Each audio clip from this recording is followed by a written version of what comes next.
কেননা আল্লাহ পাক কলকে সৃষ্টি করেছেন তার জিকির করার জন্য। মুহাম্মদুর রাসূলুল্লাহ সাল্লাল্লাহু আলাইহি সাল্লামের সদর সিনা, এটাই হলো মূল সোর্স, যেখানে আল্লাহ পাক ইসমে জাত সংরক্ষণ করেছেন। ইসমে জাত আল্লাহ সংরক্ষণ করেছেন।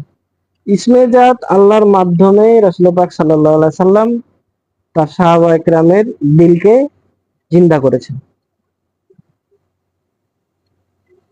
ইসমে জাত আল্লাহ এই জিনিসটার নূর, এর রিফ্লেকশন যদি কারো দিলের উপরে না ঘটে, মুর্শিদের মাধ্যমে রুহানি তাওয়াজ্জুর মাধ্যমে যদি কারো দিলের উপরে এটাকে না ছোড়া হয়, রুহানি তাওয়াজ্জু মানে রুহু থেকে তার উপরে ফোকাস করা হয়, নূরকে জমানো হয়, জমিয়ে তার উপরে, তার দিলের উপরে যেগুলো খারাপই আছে সেই খারাপি গুলোকে হটানো হয়, যেগুলো শয়তানি জাল আছে সেগুলোকে হটানো হয়।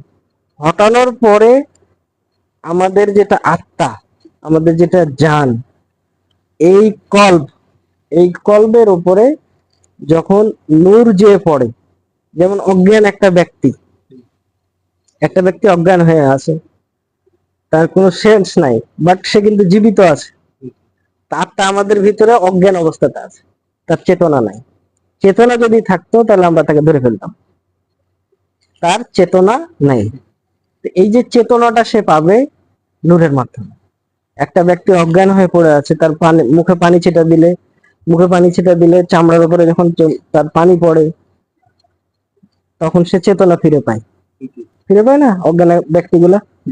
তো ওই রকম করে কলবের উপরে যখন নূরের ছিটা, নূর যে পড়বে, ইসমে জাত যে পড়বে, তার উপরে জাম হবে, তার ওখানে যে স্থান নিবে, তখন ওই ইসমে জাতের স্বয়ংক্রিয়তাতে প্রথমে কলবের চেতনা ফিরে আসবে। আর কলবের যখন চেতনা ফিরে আসবে, কল্ব তখন সচেতন হয়ে যাবে, নিজের থেকে সে সচেতন হয়ে যাবে। কারণ আল্লাহ যখন আমাদের রুহুকে আমাদের শরীরের ভিতরে সেট করে দিয়েছেন, আমরা অচেতন হয়ে আছি। কিভাবে অচেতন হয়ে আছি? আমরা তো রুহানি জগতে ছিলাম, না? আমরা কেন রুহানি জগতের কোনো কথা বলতে পারি না? রুহানি জগতের কোনো কিছু কেন আমাদের মনে নাই? আমাদের রুহগুলোকে আল্লাহ তো নির্দিষ্ট একটা মোকামে রেখেছিল, আলমে আরোহাতে ছিল, যার যার যেখানে মোকাম সেখানে ছিল। তো সেখান থেকে রুহুকে নিয়ে এসে আমাদের শরীরের ভিতরে ঢুকানো হয়েছে। তো রুহুকে এসে আমাদের শরীরের ভিতরে ঢুকানো হয়েছে, তখন তো আমরা জিন্দা হয়েছি। তো আমরা কেন বলতে পারি না যে রুহানি জগতের কথা, যে আমরা কোথায় ছিলাম, কি অবস্থায় ছিলাম, কার রুহুর সাথে লেগেছিলাম, কার সন্নিবেশনে ছিলাম, এগুলো কিছুই বলতে পারি না। কেননা তার চেতনা ছিল না, চেতনা থাকলে না আমি আমি যদি চেতনা ছাড়া থাকি তাহলে আমার তো কিছুই মনে থাকবে না। চেতনা ছাড়া মানে সে অজ্ঞান, যার চেতনা নাই সে অজ্ঞান। কিন্তু রুহুর যে আবেশ, রুহুর আবেশে আমরা বেঁচে আছি, কিন্তু সে চেতনাহীন অবস্থায় আছে। যদি চেতনা থাকতো সে বলে দিতে পারতো যে আমরা কোথায় ছিলাম, কি অবস্থায় ছিলাম, পারতো না। আমার যখন চেতনা আছে, আমি যখন সজ্ঞানে আছি, তখন না আমি কিছু মনে রাখতে পারি। কেন মনে রাখতে আমরা এই কারণেই পারছি না যে আমাদের ভিতরে চেতনা নেই। আর এই চেতনাটা আমাদের ভিতরে আসবে একমাত্র ইসমে জাত আল্লাহর মাধ্যমে। একমাত্র আল্লাহ পাকের নামই পারে আমাদেরকে এই চেতনা দিতে, অন্য কোনো শক্তি পারবে না এই চেতনা দিতে।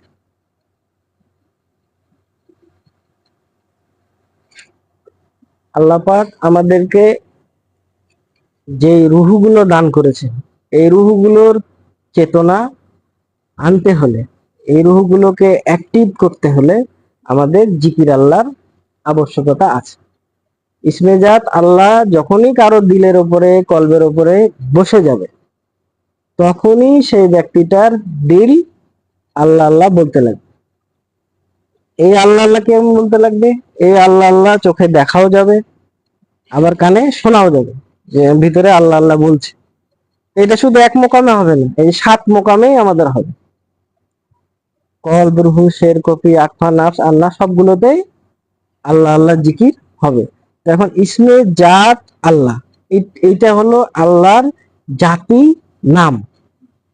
তো আল্লাহর জাতি নাম এইটা আমি যখন নিজেকে ধারণ করব, আমার ভিতরে ইসমে জাত আল্লাহকে আমি ধারণ করব, সেটা তো আল্লাহর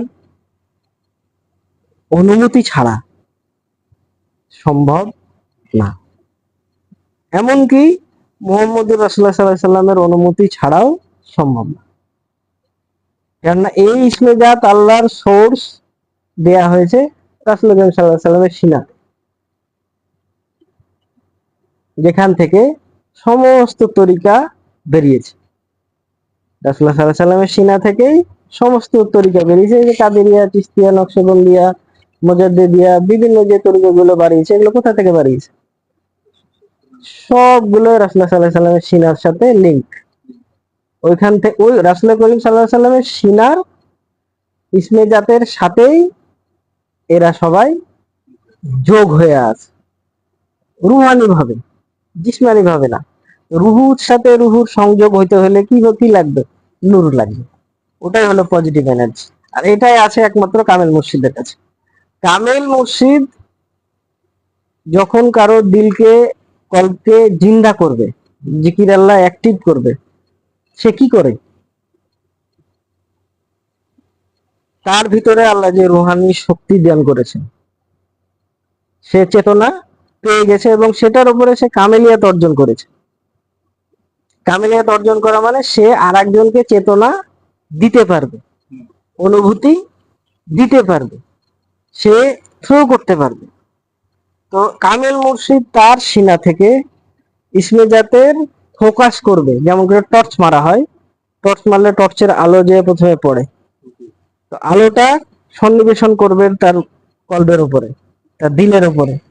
কলবের উপরে, দিলের উপরে সন্নিবেশন করার পরে তখন ওইখানকার খারাপি গুলা ওই নূরের প্রভাবে হটে যাবে, যেগুলো জাল আছে সেগুলো হটে যাবে।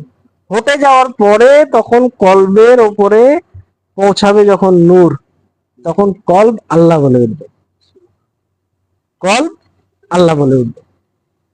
কেননা আল্লাহ পাক কলবকে সৃষ্টি করেছেন তার জিকির করার জন্য। আল্লাহ পাক জিন ও মানুষ জাতিকে সৃষ্টি করেছেন একমাত্র তার ইবাদত করার জন্য।